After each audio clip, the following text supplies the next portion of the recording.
Spectators rush to take their seats for the greatest show on earth at the Beijing Olympics. The dream of a lifetime for most, an experience best forgotten for some. 9 million tickets have been sold for the Games. They're the genuine ones, but thousands have been fooled into buying tickets that don't exist. You feel stupid, you feel duped, and helpless.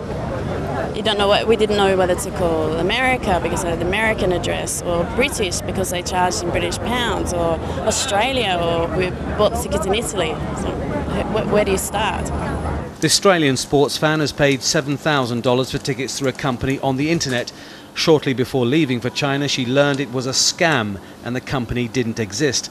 Her tickets were supposed to have included seats at the opening ceremony, one of the greatest spectacles in Olympic history. What's just sitting on a piece of newspaper in a park, surrounded by Chinese people, to have a little bit of ambience and watch it on a big screen.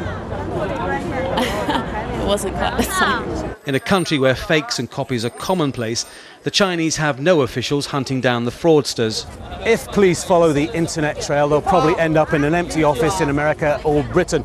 But investigations are time-consuming and costly, and the reality is that most of these fraudsters will probably never ever be caught. But if they are, it could take years.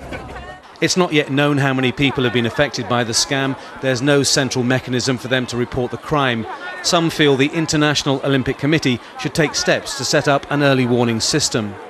Well, I hope for the next Olympics they do something. They have a team controlling the web and preventing it from happening to other people. There's whole families. There are people who bought tickets for friends and clients. They've all come here and they've got nothing to see.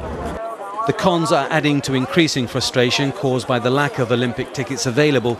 Nearly 2 million were sold overseas. There are no longer any left for sale at official outlets.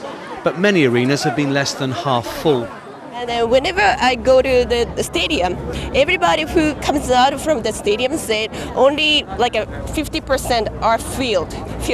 So 50% are empty. So what a waste. But just a few metres away, one of the many so-called scalpers who buy tickets at normal prices and then sell for up to 10 times the face value. One tout said he sold a ticket for the opening ceremony for $10,000, 15 times the real price.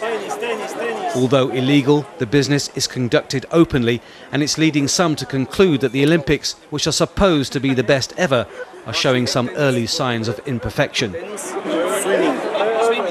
Tony Birtley, Al Jazeera, Beijing.